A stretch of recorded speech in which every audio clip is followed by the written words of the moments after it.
The 7880 Autofocus Digital Vision Viewer Document Camera is a great solution for showing documents, objects, or any type of materials underneath the camera, and it will help quickly autofocus and bring your material or specimen into focus.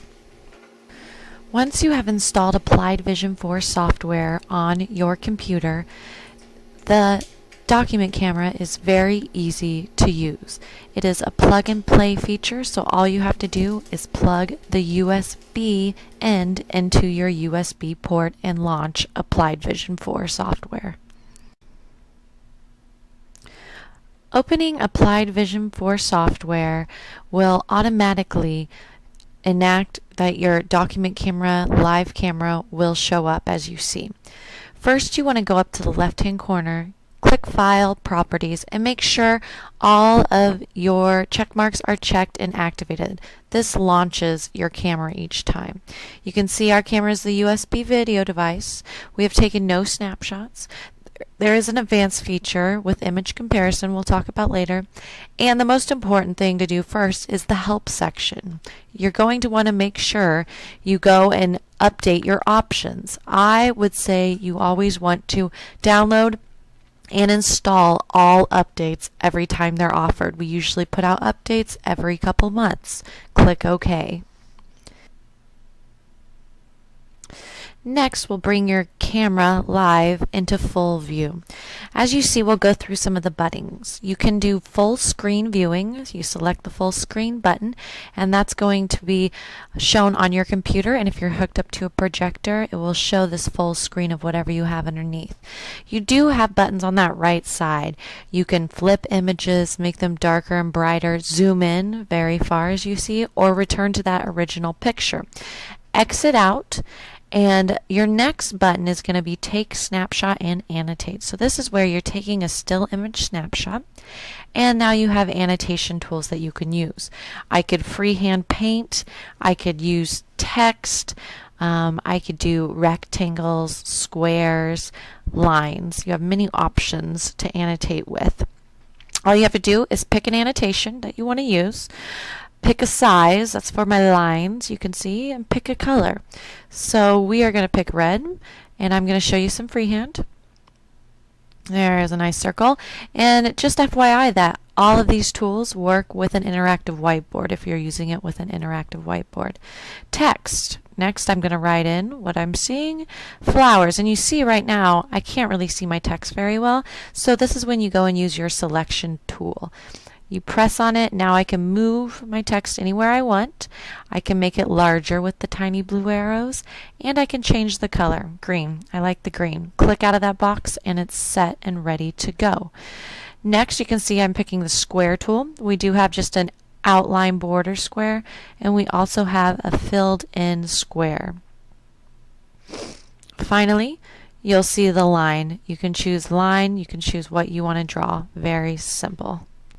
Next, you can save an image. When you save an image, you can save it as a .svg file. That means you'll be able to open it back up in Applied Vision 4 software and annotate with it. Now, if you're planning on exporting this into another program like PowerPoint, I would save it as a JPEG. Name your file and export the image.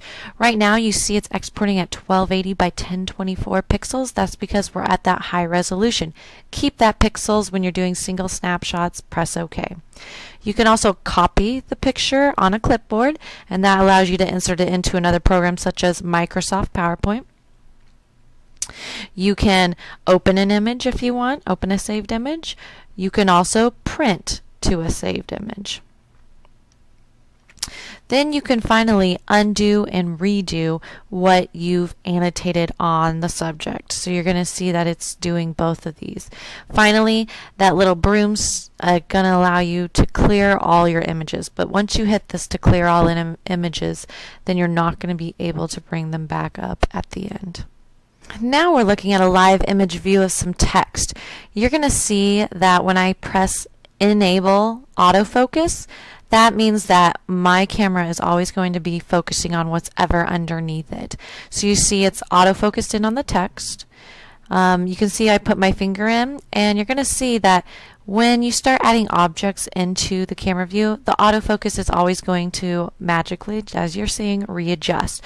So my suggestion is once you have the document or the specimen you have underneath it, I would disable the autofocus so it's going to keep whatever I'm looking at in focus. Then I can add features in without it going bonkers on you and kind of making you seasick. As you can see, I'm showing you take a snapshot of it. You can underline a text, maybe have the students figure out what this line means. Hark, hark. What does that mean? So many applications in language arts that you can use. And now we're going to move to a couple other features. It's going to be our recording feature. You can record with this software. You're just going to have to save your file name and press record. Once it starts recording, you have to manually stop it. So if you record it for 2 hours, you're going to press stop and it's going to save that for you automatically. You can time-lapse record as well. With time-lapse recording, you're going to be picking how many times a second I want a picture taken. Here I'm going to do every 150 seconds I'm taking a picture. Then I'm going to press OK, and you're going to stop that recording again once you're finished with your time-lapse recording, and that will be set and ready for your use as well. Now, let's say that you put a document under there and it was the wrong side. You just need to flip it, hit that document orientation button. You see it flipping right side up, back and forth very easily. You can also do the rotation of your image. We can mess with the color a little. You can move the brightness if you wish. If you don't like it, always hit reset defaults. We can add a little bit of there we go, contrast. So choose how much contrast you want for your image, and also some saturation. This is an older book we're looking at. Maybe I want to bring the colors out a little more. So feel free to play with that. It's fun to experience. Next, if I want to zoom in on, say, the text, I'm going to go and hit custom zoom. You can see it brings it a lot closer up, so you're never having to move your head as much of the document camera, and you can read it very easily. Finally, that last button I leave alone, focus, because I have the button on my main page to enable my autofocus and disable it by itself. Finally, I'm going to show you what happens if I would exit out of my camera view. How do I bring it back up? Very easily, you have that big Open Cameras tab on the left. I hit Open Cameras. Anything that is attached to my computer as a camera, it's going to open for you. So there you go. You bring your camera right back up. You also can quickly open an image that you've saved previously. And if you open one of those images that have the little E beside it, that means it's an all image format. So you're going to be able to annotate and use all the tools of Applied Vision 4 with this image. So you see I'm opening up a spider very easily. Let's just draw real quickly and you can see my annotation occurring. Okay, I'm going to pick no. Next, you can also open videos that you've saved. So here's a video of a physics demonstration. And with this video, you have the options to go full screen and also to take a snapshot of a certain part of the video that you want to capture maybe. So say I wanted this specific part in this video, all I have to do is capture it and I can save that picture for later. So that's a great feature. So this is Applied Vision 4 software. I'm closing out of it and I just opened Skype.